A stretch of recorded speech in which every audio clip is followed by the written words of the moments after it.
अस्सलाम वालेकुम and welcome back दोस्तों। मैं आपको परफेक्ट वेब सॉल्यूशंस की तरफ से कोडिंगनाइटर 4 की इस वीडियो ट्यूटोरियल सीरीज़ के पार्ट 31 में खुशामदीद कहता हूं।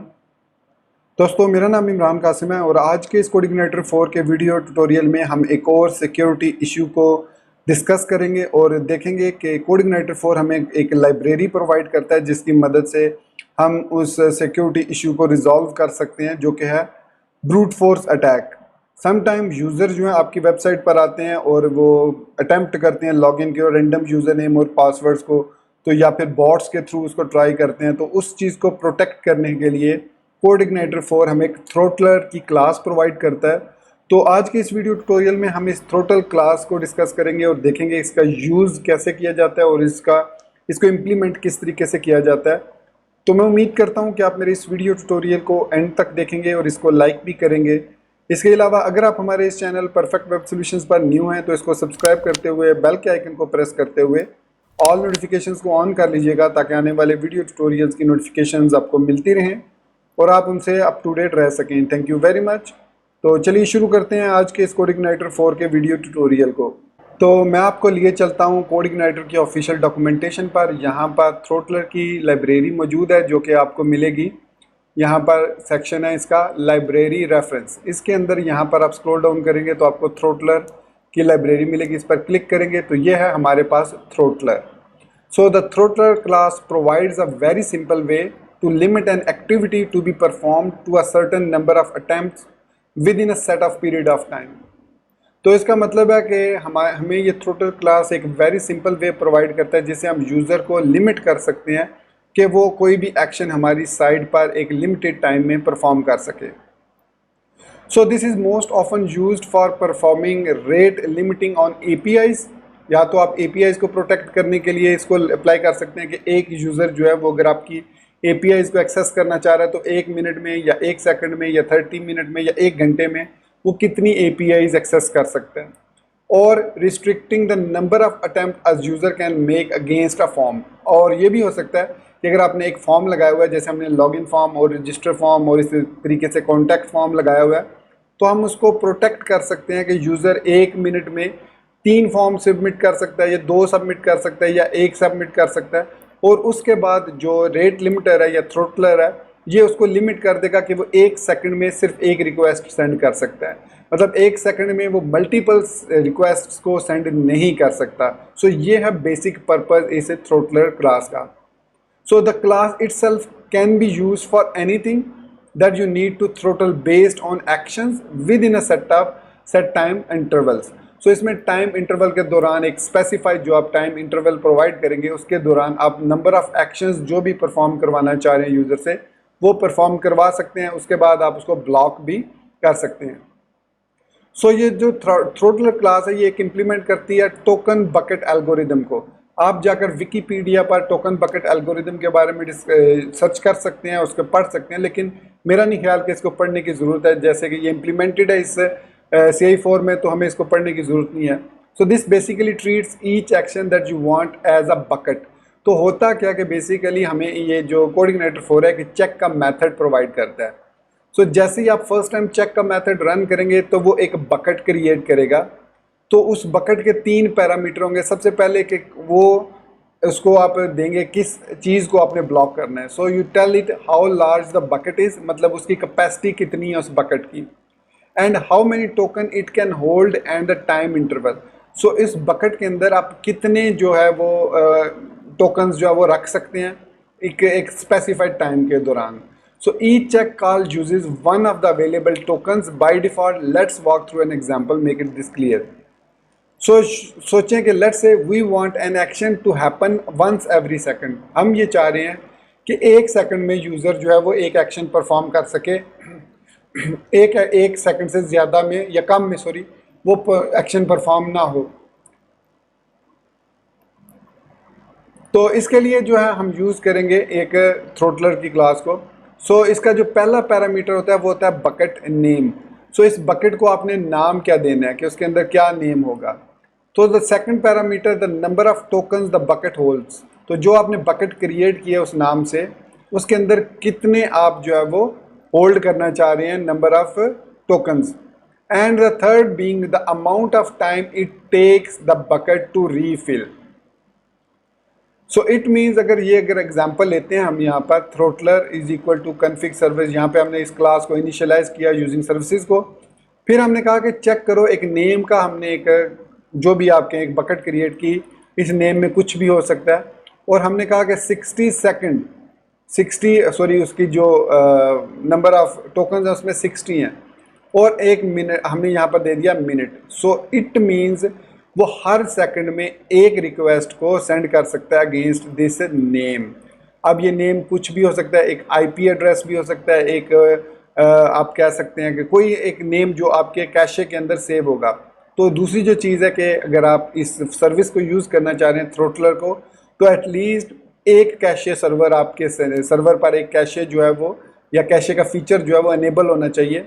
वो कोई भी हो सकता है, मेम कैशे हो सकता है, रेडिस हो सकता है, फाइल कैशे हो सकता है, विन कैशे हो सकता है, या कोई भी थर्ड पार्टी कैशे हो सकता है।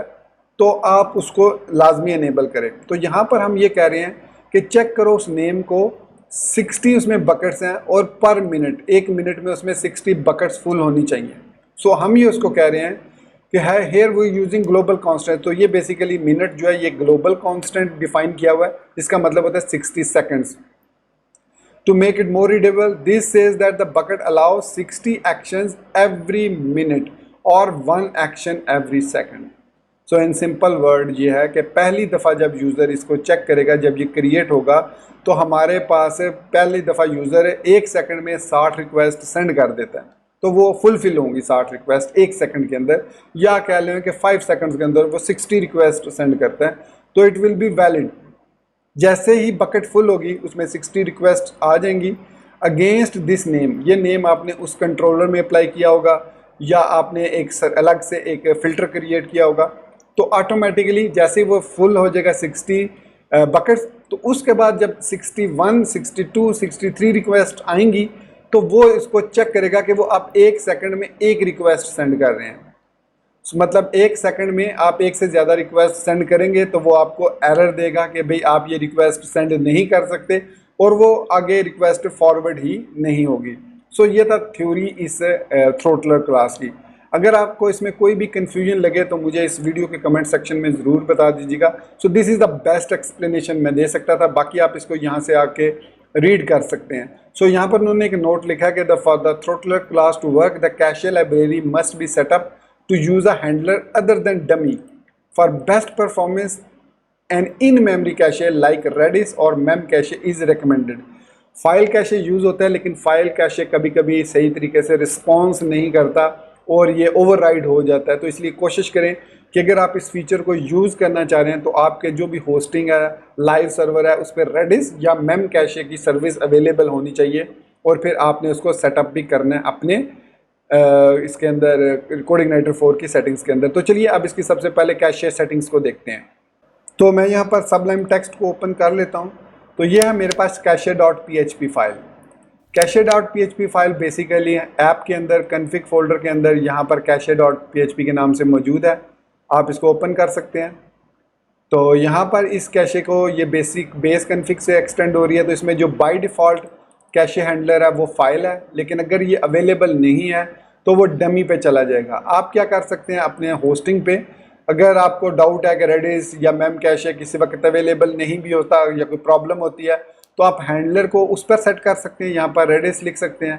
अब मुझे कैसे पता कि इसको रेडिस लिखना है, मैं आपको अभी बताता हूँ। सपोज यहाँ पर फाइल ही लिखा हुआ है, तो स्क्रॉल डाउन करें अगर हम यहाँ से, तो यहाँ पर available handler, valid handlers available, जो भी वैलिड हैंडलर्स हैं वो यहाँ पर डिफाइन है। अगर आप कोई कस्टम हैंडलर डिफाइन करना चाह रहे हैं तो उसकी क्लास बनाकर उसको यहाँ पर आप ऐड कर सकते हैं। सो फाइल यहाँ पर लिखा हुआ है, मेम कैश यहाँ पर लिखा हुआ है, पी रेडिस भी लिखा हुआ है और रेडिस भी लिखा हुआ है। मेरे पास कंप्यूटर में रेडिस जो है इस वक्त वर्किंग में है, रेडिस सर्वर रन हो रहा है। मैं आपको दिखा भी सकता हूँ, लेकिन खैर उसकी ज़रूरत मैं नहीं समझ रहा, क्योंकि मैंने आपको ट्यूटोरियल बना के दिया ही नहीं है कैसे रेडिस को कॉन्फ़िगर करते हैं, तो फिर उसको दिखाना भी फजूल है। तो मैं फाइल वाले को ही यूज़ करूँगा, तो मैं इस डिफ़ॉल्ट कॉन्फ़िगरेशन को यूज़ करूँगा। आप भी फॉर द टाइम बीइंग इसको यूज़ कीजिए। इसके बाद इसको इम्प्लीमेंट कैसे करना है वो बहुत इंपॉर्टेंट है, ध्यान से आपने इसको समझना है। आप सपोज़ कीजिए मैं ये चाहता हूँ कि यूज़र जब लॉगिन होता है, यहाँ पर मैं आ जाता हूँ ब्राउज़र में, और यहाँ पर ये हमारे पास लॉगिन है। तो मैं ये कहता हूँ कि अगर मैं यहाँ पर लॉगिन होता हूँ रॉन्ग पासवर्ड से, या मैं रेंडम पासवर्ड ट्राई कर रहा हूँ किसी भी यूज़र के, तो मुझे बार बार एक मैसेज मिलता है अननोन यूज़र नेम और पासवर्ड, अननोन यूज़र नेम और पासवर्ड, इस तरीके के बार बार मुझे मैसेजेस मिलते हैं। तो ये अगर मैंने थ्रोटलर क्लास इस पर नहीं लगाई तो ये मैसेजेस मुझे बार बार मिलेंगे। तो मैं इसको इम्प्लीमेंट करके, थ्रोटलर क्लास को इम्प्लीमेंट करके इस चीज़ को रिस्ट्रिक्ट कर सकता हूँ कि एक यूज़र 1 सेकंड में एक रिक्वेस्ट सेंड कर सके, इससे ज़्यादा रिक्वेस्ट वो सेंड ना कर सके। तो चलिए अब इसको इम्प्लीमेंट करते हैं। तो यहाँ पर देखिए अननोन ईमेल और पासवर्ड आ रहा है। तो ये आ रहा है बेसिकली यहाँ से हमारे कंट्रोलर के अंदर से user.php के अंदर, ये हमारे पास है लॉगिन का सेक्शन। सो इसमें इन्होंने यहाँ पर एक एग्जांपल दी है, मैं आपको दिखा देता हूँ एग्जांपल भी। तो यहाँ पर स्क्रॉल डाउन करें तो ये उन्होंने एक एग्जांपल दिया, the code you should make your own throttler filter at app filters throttle.php। तो वो ये कहना चाह रहे हैं कि आप अपना एक फ़िल्टर क्रिएट कर सकते हैं इनसाइड ऐप के अंदर, फिल्टर के अंदर, एक throttle.php के नाम से। तो ये उन्होंने उसकी एक एग्जांपल कोड दिया। इसमें वो क्या कर रहा है कि सबसे पहले सर्विस को इनिशियलाइज़ कर रहा है। मैंने आपको फ़िल्टर्स के बारे में ऑलरेडी बताया हुआ है। तो मैं क्या करता हूँ, मैं अभी फ़िल्टर क्रिएट नहीं करता, मैं सिंपली इस कोड को कॉपी करता हूँ फॉर सिंप्लिसिटी। मैं यहाँ पर आता हूँ और इसको लॉगिन में टॉप पर यहाँ पर लगा देता हूँ,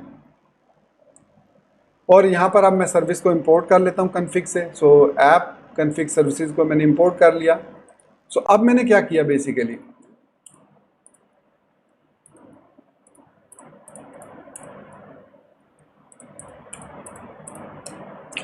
यहाँ पर मैंने एक चेक लगा दिया है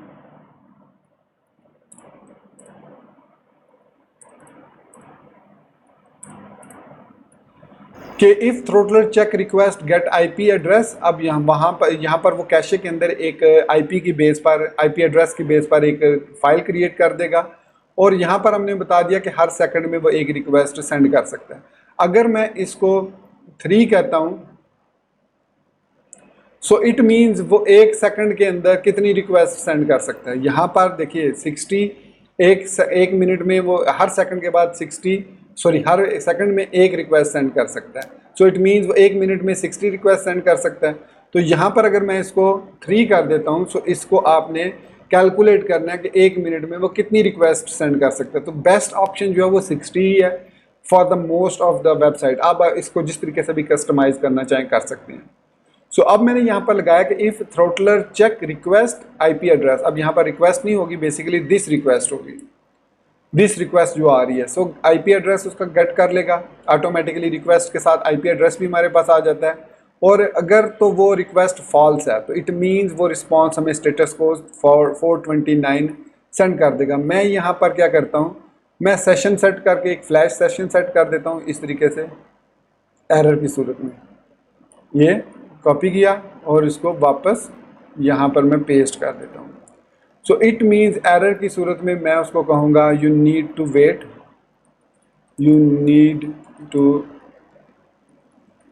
send request every second only.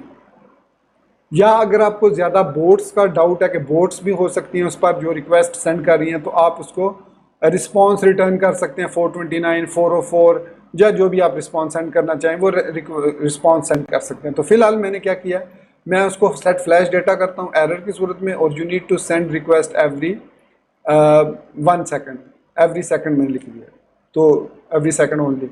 सो अब क्या होगा, ब्राउज़र में मैं आता हूँ और यहाँ पर मैंने रिटर्न लगा दिया, इसलिए वो नीचे आएगा ही नहीं, ईमेल वगैरह को वैलिडेट करेगा ही नहीं। तो यहाँ पर मैं आता हूँ वापस अपने कोड में, लॉगिन पर, और यहाँ पर मैं कोई भी रैंडम पासवर्ड देता हूँ, मैं सेंड करता हूँ इसको। तो फर्स्ट टाइम क्या होगा, मैं 60 रिक्वेस्ट सेंड कर लूँगा। तो 60 रिक्वेस्ट सेंड करने के बाद वो इसको डिवाइड करके चेक करेगा कि मुझे अलाउ है या नहीं है अलाउ। तो वो उसको यहाँ पर 60 सेकंड की बजाय मैं अगर इसको 3 सेकंड कह देता हूँ कि 3 जो है वो बकेट को फुल कर दे 3, फिर हर सेकंड के अंदर वो 60 सेकंड को डिवाइड करेगा और देखेगा कि एक रिक्वेस्ट कितने सेकंड्स में सेंड होनी चाहिए। ठीक है, तो यहाँ पर वो क्या करेगा, सॉरी सिस्टम थोड़ा सा स्लो हो गया,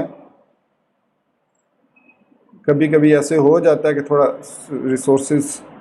तो यहाँ पर मैं अगर राइट टेबल में आता हूँ तो देखिए यहाँ पर उसने कैशे के अंदर ये थ्रोटलर के नाम से एक throttler_127.0.0.1 के नाम से एक फ़ाइल क्रिएट किया और उसके अंदर ये उसने उसको टाइम सेट किया कि उसका क्या टाइम है, कितना टाइम चाहिए। तो मैंने यहाँ पर 3 सेट किया था, तो देखिए 3 यहाँ पर आ रहा है, security 3, time to live I60। तो ये एल्गोरिदम खुद बहुत काम करता है बिहाइंड द सीन, आपको कुछ भी करने की ज़रूरत नहीं है। सिंपली मैंने यहाँ पर 3 बता दिया। फिलहाल मैं इसको दोबारा रिमूव कर देता हूँ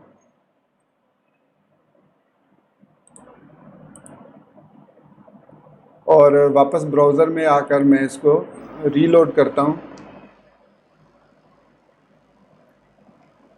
अब मैं यहाँ पर दोबारा से पासवर्ड एंटर करता हूँ, रॉन्ग पासवर्ड, और एंटर करता हूँ लॉगिन।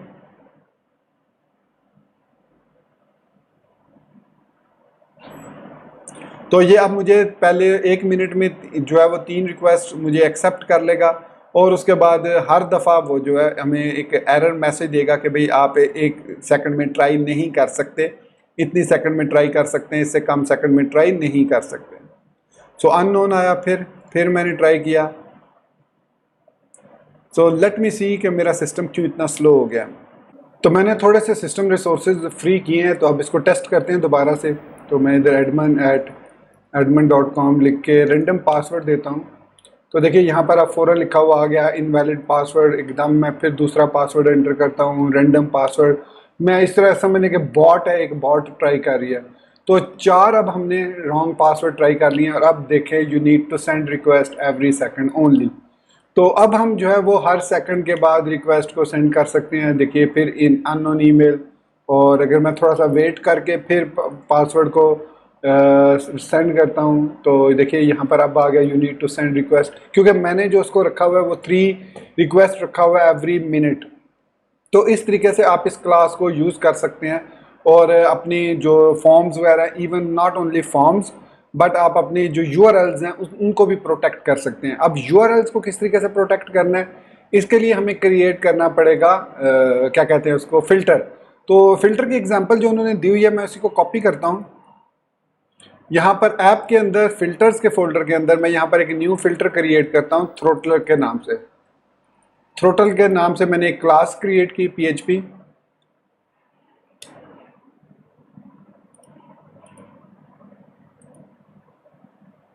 और इस क्लास में मैं कोड जो कॉपी करूँगा वो डॉक्यूमेंटेशन से कोड लूँगा मैं सारा।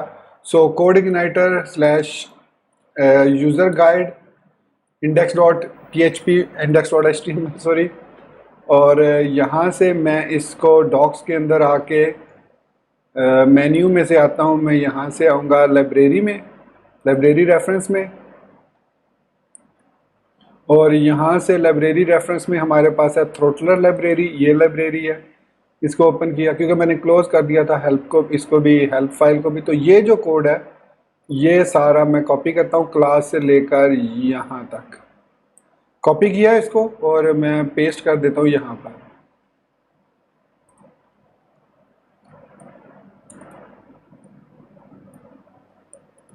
नेम स्पेस इसको हम देंगे ऐप स्लैश फिल्टर्स।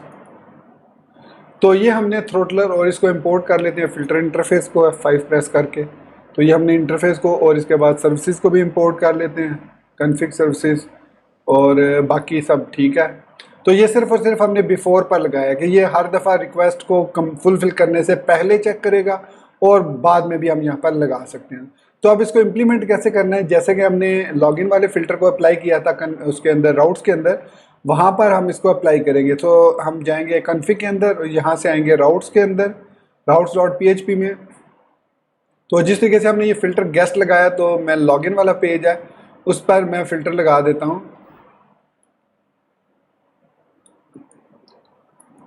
बल्कि आई थिंक हम यहाँ पर कॉमा सेपरेटेड वैल्यूज़ दे सकते हैं। सो गेस्ट के साथ हम दे देते हैं इसको कौन सा फ़िल्टर, थ्रोटल। तो इसको सबसे पहले हम रजिस्टर भी कर लेते हैं थ्रोटल को। तो रजिस्टर करने के लिए हमें कहाँ पर जाना पड़ेगा, इसको रजिस्टर करने के लिए फ़िल्टर डॉट PHP में यहाँ पर आए और यहाँ पर मैं इसको रजिस्टर कर लेता हूँ थ्रोटल के नाम से और /app/filters/throttle : क्लास, सिंपल। और अब यहाँ पर भी मैं इसको लगा सकता हूँ डायरेक्टली, मैं यहाँ पर थ्रोटल लगा देता हूँ। अब इसका मतलब है कि ये ग्लोबल मैंने इसको बना दिया। अब हर रिक्वेस्ट हमारी प्रोटेक्ट हो गई है, इसको यहाँ पर ऐड करने की ज़रूरत नहीं है हमें अब। तो अब हमारी तमाम रिक्वेस्ट जो है वो इसी थ्रोटल क्लास को यूज़ करेंगी, जिसमें हमने कहा कि हर रिक्वेस्ट आप एक IP एड्रेस के थ्रू एक रिक्वेस्ट जो है वो, या फिर आप 30 रिक्वेस्ट एंड बकेट बना सकते हैं, या आप इसको इंक्रीज़ कर सकते हैं। ठीक है, जैसे ये इतनी पूरी होंगी तो हमें वो उस रिक्वेस्ट को फिर रिटर्न कर देगा स्टेटस कोड के साथ 429। तो मैं इसको कम कर देता हूँ, 5 कर देता हूँ या 3 कर देता हूँ। ठीक है, अब मैं कोई भी URL ओपन करूँगा। फॉर एग्जांपल लॉगिन वाली URL ले लेते हैं, इसको मैं ओपन करता हूँ एक दफ़ा। तो यहाँ पर कोई एरर आया, कह रहा है कि थ्रोटल अनएक्सपेक्टेड ऐप/फिल्टर्स। ये कहाँ पर, लाइन नंबर 1 पे name, okay sorry, name space के स्पेलिंग गलत है। So name space, sorry space, name space देना था, वो मैंने C नहीं लिखा था। तो इसको रीलोड करते हैं। सो अब क्या होगा कि अब जो भी हम पेज को रीलोड करेंगे तो वो उसके अगेंस्ट चेक करेगा, थ्रोटल को अगेंस्ट चेक करेगा। तो यहाँ पर वो कह रहा है कि थ्रोटल बिफोर, अच्छा सॉरी, यहाँ पर आई थिंक रिक्वेस्ट इंटरफेस को भी हमें इंपोर्ट करना था और रिस्पांस इंटरफेस को भी हमने इंपोर्ट करना है। तो ये मैं भूल गया था, रिक्वेस्ट और रिस्पांस को भी हमने इंपोर्ट करना है। तो सेव करते हैं दोबारा से। सेव करने के बाद वापस ब्राउज़र में इसको रीलोड करते हैं। तो अब यहाँ पर वो कह रहा है, इसको अब एरर तो नहीं आना चाहिए, exception could not check compatibility, अब ठीक हो गया। और अब मैं इस रिक्वेस्ट को बार बार रीलोड करता हूँ। तो जैसे ही मैंने कितनी रिक्वेस्ट दी है, यहाँ पर मैंने इसको कहा कि जी जैसे ही 3 रिक्वेस्ट पूरी होंगी तो उसके बाद ये इसको प्रोटेक्ट कर देगा रोड को, कि भाई अब आप इसको 1 सेकंड में, हर सेकंड में या हर 2 सेकंड में इसको गेट कर सकते हैं। तो बकेट हमें ज़्यादा रखनी चाहिए थी, 60 से ज़्यादा रखनी चाहिए थी बकेट, तब आप उसको, लेकिन फर्स्ट टाइम जो है वो कंप्लीट रिक्वेस्ट आप सेंड कर सकते हैं जितनी भी। तो मैं अभी रिक्वेस्ट सेंड कर रहा हूँ फिर से।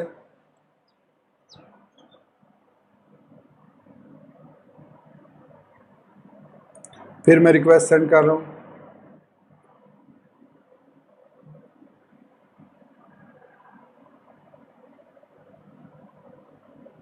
फिर रिक्वेस्ट सेंड करता हूँ।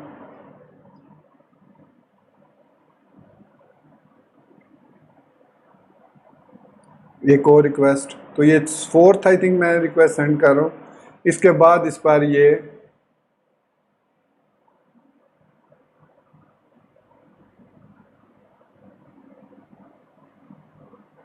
हाँ, ये देखिए अब हमारे पास ये 429 एरर आ गए। ये देखिए यहाँ पर आपको नज़र आ रहा होगा HTTP एरर 429। तो इसका मतलब है कि अब हमने अपनी साइट को प्रॉपरली प्रोटेक्ट कर लिया अगेंस्ट ब्रूट फोर्स अटैक। ना सिर्फ अपने फॉर्म्स वगैरह को हम प्रोटेक्ट कर सकते हैं, बल्कि इसी तरीके से URLs को भी प्रोटेक्ट कर सकते हैं। तो बाकी अगर आप और ज़्यादा इसके बारे में डिटेल देखना चाह रहे हैं तो यहाँ पर आप इसकी डॉक्यूमेंटेशन को रीड कर लें। और यहाँ पर आपको इसके देखिए, यहाँ पर उसने थ्रोटल को एज अ ग्लोबल इम्प्लीमेंट किया, और यहाँ पर वो कह रहा है कि पोस्ट मेथड हो तो भी आप इसको थ्रोटल को इम्प्लीमेंट कर सकते हैं। फॉर एग्जांपल अगर कोई पोस्ट रिक्वेस्ट आती है तो यहाँ पर हम इसको फ़िल्टर के अंदर, ये देखिए हमारे पास मेथड्स हैं, तो इसको मैं कॉपी करता हूँ और यहाँ पर मेथड्स के अंदर मैं पेस्ट कर देता हूँ। तो अब मैंने इसको कहा कि जी थ्रोटल को और CSRF प्रोटेक्शन को पोस्ट रिक्वेस्ट पर भी इम्प्लीमेंट कर दो। तो इस तरीके से अब फॉर्म के ज़रिए जो पोस्ट रिक्वेस्ट आएगी वो भी आप थ्रोटल के ज़रिए उसको आप प्रोटेक्ट कर सकते हैं। और इसके अलावा अगर आप किसी स्पेसिफिक URL पर ये फ़िल्टर लगाना चाह रहे हैं तो वो भी आप यहाँ पर लगा सकते हैं, लिस्ट फिल्टर एलियासेस, एंड यहाँ पर आप बताएंगे थ्रोटल और उसको बिफोर अकाउंट/तारीख, जो भी अकाउंट का URL एक्सेस करेगा उसके साथ जो भी पैरामीटर्स होंगे उस पर आपने ये लगा दिया है। तो अगर सपोज मैं लिखता हूँ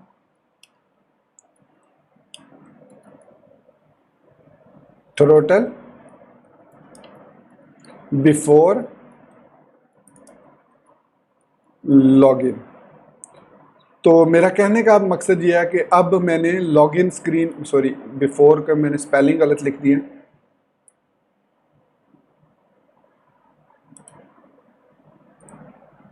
तो अब मैंने इस पर लॉगिन पर भी इसको लगा दिया। तो वैसे तो मैंने इसको ग्लोबली रखा है यहाँ पर, तो अब मैं इसको यहाँ से ख़त्म कर देता हूँ।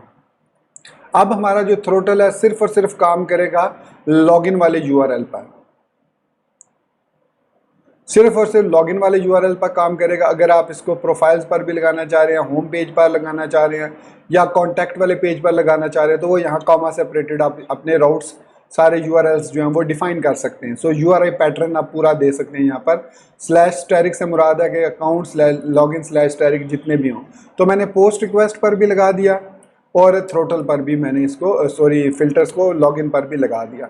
तो इस तरीके से हम जो है वो अपने फ़िल्टर्स को स्पेसिफिक राउट्स पर भी लगा सकते हैं। अब ये वाला जो है इसको भी, जैसे अब मैंने यहाँ पर फ़िल्टर लगाया गेस्ट, तो इस फ़िल्टर गेस्ट को भी हम लगा सकते हैं लॉगिन पर। तो यहाँ पर मैं इसको दोबारा से यहाँ पर भी लगा सकता हूँ इस तरीके से। सो ये हो गया हमारे पास थ्रोटल के लिए। और उसके बाद यहाँ पर मैंने कॉमा लगाना चाहिए था, और उसके बाद मैं अगर लगाता हूँ गेस्ट का, सो गेस्ट जो है वो बिफोर लॉगिन। तो यहाँ पर उसे मैंने दूसरा गेस्ट का राउट भी लगा दिया कि सिर्फ और सिर्फ ओपन हो जब वो लॉगिन गेस्ट हो। अगर वो गेस्ट नहीं है तो लॉगिन वाला पेज अप्लाई नहीं होना चाहिए। तो यहाँ पर अब मैं इसको ख़त्म कर सकता हूँ। ये देखिए यहाँ पर मैं इसको ख़त्म कर देता हूँ। और इसके अलावा मैंने शायद लॉगिन वाले पे भी लगाया हुआ है, यहाँ पर भी मैं इसको ख़त्म कर दूँगा। और लॉगिन पोस्ट पर भी मैं इसको यहाँ पर, अब पोस्ट पर तो मैंने लगा ही दिया, तो यहाँ पर मैं खैर यहाँ पर ये पोस्ट रिक्वेस्ट पर मैं रहने देता हूँ इसको। सेव किया।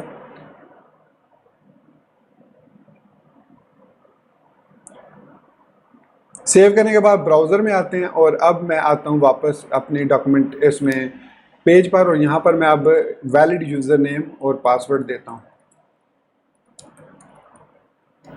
सो अब ये सक्सेसफुली लॉगिन हो जाएगा। और लॉगिन होने के बाद अब हम ये चेक करेंगे कि क्या वो होम पेज पर हमें लेकर आ रहा है, ये कोई एक्सेप्शन आ रही है। यहाँ पर function filter exception CSRF filter must have, अच्छा सॉरी, आई थिंक मैंने यहाँ पर फ़िल्टर में CSRF प्रोटेक्शन को यहाँ पर यूज़ किया, तो ये CSRF स्मॉल लेटर्स में है। तो ये मेक श्योर कीजिएगा स्पेलिंग ये CSRF है, तो यही CSRF नेम यहाँ पर भी होना चाहिए। तो ये उसने उसी का एरर दिया है। अब मैं इसको रीलोड करता हूँ तो अब इसमें प्रॉब्लम नहीं आएगी। तो डेफिनेटली अब हमें दोबारा पासवर्ड और ईमेल टाइप करना पड़ेगा यहाँ पर। अब ये कह रहा है the action you requested is not allowed. So it means ये जो हमारा गेस्ट है बिफोर लॉगिन, इसको हम आफ्टर कर देते हैं, after login.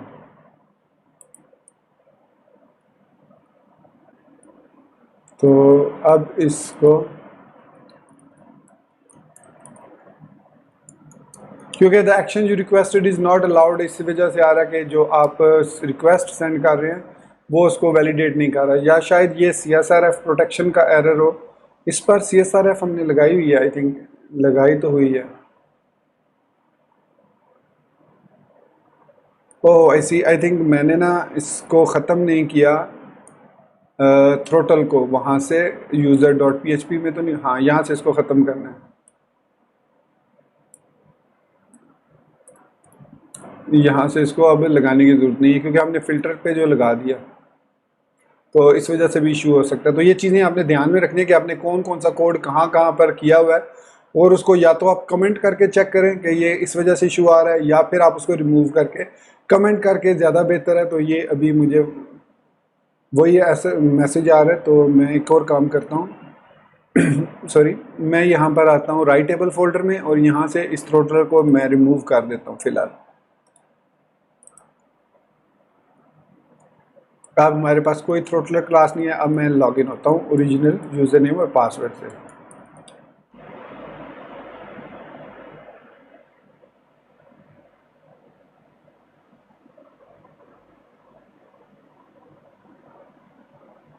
The action you requested is not allowed. I think मैंने इसमें, लेट मी सी, कि मैंने इसमें वो लगाया हुआ है CSRF प्रोटेक्शन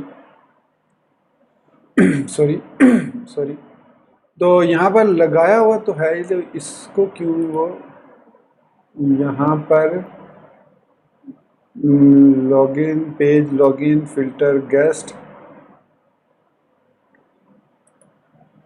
और इसके अलावा आई थिंक पोस्ट रिक्वेस्ट को थ्रोटल कर रहा है। ये तो ठीक है, मैं यहाँ से इसको ख़त्म कर देता हूँ क्योंकि मैंने दो जगह पर इसको इधर भी ऐड किया हुआ है, इधर भी। तो आप कोशिश करें एक ही जगह पर रखें इसको, क्योंकि मल्टीपल जगह पर रखेंगे तो इशू आएगा। तो यहाँ से मैंने इसको रिमूव कर दिया, सिर्फ CSRF प्रोटेक्शन रखी हुई है सॉरी। तो उसके अलावा आप इसको प्रॉपर एक नेम भी दे दें ताकि उसमें भी कोई इशू ना आए। तो खैर मैं अब इसको दोबारा पेज को रीलोड करता हूँ और लॉगिन करते हैं।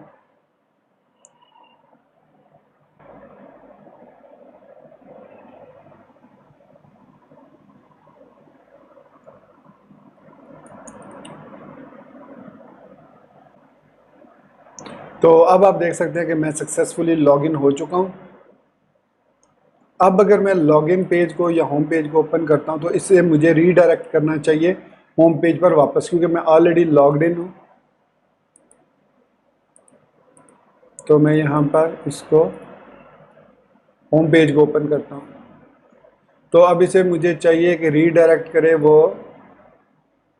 लॉगिन होम पेज पर। सो अब ये ठीक है, अब लॉगिन स्क्रीन पर आया। तो मैं इसको बिफोर लगाऊंगा यहाँ पर भी। सो बिफोर लॉगिन, सो गेस्ट को चेक करें कि यूज़र ऑलरेडी लॉग्ड इन है या नहीं है। सो यहाँ पर ये बिफोर ठीक था। अब मैं इसको रीलोड करता हूँ पेज को। तो इसे मुझे रीडायरेक्ट करना चाहिए होम पेज पर, क्योंकि हमने जो फ़िल्टर क्रिएट किया वो चेक करता ऑटोमेटिकली कि क्या यूज़र लॉग्ड इन है या यूज़र लॉग्ड इन नहीं है। तो अगर यूज़र लॉग्ड इन है तो वो उसको रीडायरेक्ट करे। तो ये मुझे रीडायरेक्ट क्यों नहीं कर रहा? Throttle login slash asterisk slash asterisk.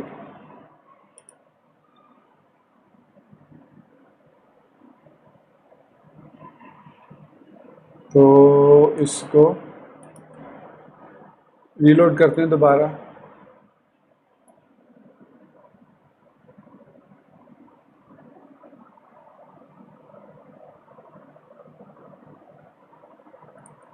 तो ये लॉगिन पर रीडायरेक्ट नहीं कर, ओके सॉरी, माय मिस्टेक ये लॉगिन पर कैसे करेगा? माय मिस्टेक सॉरी, क्योंकि मैं यहाँ पर लॉगिन तो लिख ही नहीं रहा, मैं तो रूट पे जा रहा हूँ। तो रूट पे तो जारी बात है वो उसको प्रॉब्लम यही होगी ना कि रूट को तो मैंने डिफाइन ही नहीं किया हुआ और मैंने वहाँ से फ़िल्टर उसमें से routes.php में से भी फ़िल्टर को रिमूव कर दिया। तो इट मीन्स अगर मैं स्लैश लॉगिन पर जाऊँगा तो वो मुझे रीडायरेक्ट करेगा होम पर। तो देखिए अभी उसने मुझे रीडायरेक्ट कर दिया होम पर। सो इट मीन्स हमारा जो फ़िल्टर है वो ठीक काम कर रहा है। सिर्फ प्रॉब्लम ये हुई है कि मैं इसको स्लैश पर इस पर नहीं लगाया। सो ये हमारा होम रूट है। तो मैंने होम रूट दे दिया कि कोई भी हो तो वो उसको अगर लॉगिन है तो वो उसको उस पर रीडायरेक्ट कर दे। सो अब हम ट्राई करते हैं रूट को ओपन करने की। ये हमारा रूट पाथ है। तो अब इसको चाहिए कि लॉगिन पेज शो करने की बजाय मुझे रीडायरेक्ट कर दे होम पेज पर। तो देखिए उसने मुझे सक्सेसफुली होम पेज पर रीडायरेक्ट कर दिया। लेकिन आई थिंक यहाँ पर एक इशू और आएगा। अगर मैं यहाँ पर कॉन्टैक्ट लिखता हूँ तो नहीं आना तो नहीं चाहिए है, क्योंकि इसे स्लैश कॉन्टैक्ट है। हाँ ठीक है, ये काम कर रहा है। ओके, मैं वो समझ रहा था कि अगर मैं स्लैश कॉन्टैक्ट करूँ तो क्या वो मुझे होम पेज पर ना रीडायरेक्ट कर दे। तो खैर एनीवेज अब हमारा जो कोड है वो प्रॉपरली काम कर रहा है और हमने देखा कैसे थ्रोटल के ज़रिए और कैसे फ़िल्टर्स के ज़रिए हम अपनी वेबसाइट को सिक्योरिटी इश्यूज को फिक्स कर सकते हैं और प्रोटेक्ट कर सकते हैं अगेंस्ट हैकिंग या हाईजैकिंग या ब्रूट फोर्स अटैक के। तो दोस्तों ये था हमारा आज का कोडिंगनाइटर 4 का वीडियो ट्यूटोरियल, जिसमें हमने थ्रोटल क्लास को डिस्कस किया और इसके अलावा कुछ सिक्योरिटी इश्यूज को देखा और ये भी देखा कि फ़िल्टर जो कॉन्फ़िगरेशन फाइल है उसमें हम मेथड्स को किस तरीके से यूज़ करते हैं और फिल्टर्स को किस तरीके से यूज़ करते हैं और ग्लोबल कॉन्स्टेंट्स को या ग्लोबल वेरिएबल्स को किस तरीके से हम कॉन्फ़िगर करते हैं। और मेक श्योर कीजिए अगर आप थ्रोटल को यूज़ कर रहे हैं तो बाय डिफ़ॉल्ट जो फाइल फीचर है इसका कैशे का वो इनेबल होना चाहिए, तभी आप इसको यूज़ कर सकते हैं। और जो आपका राइटेबल फोल्डर है ऐप के अंदर नहीं है, मेरे ख्याल में रूट पर है, तो वो जो फोल्डर है वो राइटेबल होना चाहिए। मतलब राइटेबल तो उसका नाम है, एक इस पर परमिशन जो है वो राइटेबल होने चाहिए, रीड एंड राइट के परमिशन होने चाहिए, तभी आप उसके कैशे को प्रॉपर्ली यूज़ कर सकते हैं। अदरवाइज़ अगर आपके सर्वर में मेम कैशे इंस्टॉल है या रेडिस आपने लोकली इंस्टॉल किया हुआ है तो उसको भी आप इम्प्लीमेंट करके चेक कर सकते हैं। तो दोस्तों इसी बात के साथ मुझे इजाज़त दीजिए, मिलते हैं नेक्स्ट वीडियो ट्यूटोरियल में। टिल देन चैनल को सब्सक्राइब करना, वीडियो को लाइक और शेयर करना, बेल आइकन दबाना और ऑल नोटिफिकेशंस को ऑन करना बिल्कुल मत भूलिएगा। So guys, thank you very much for watching this video tutorial. Take care, good bye and Allah हाफिज़।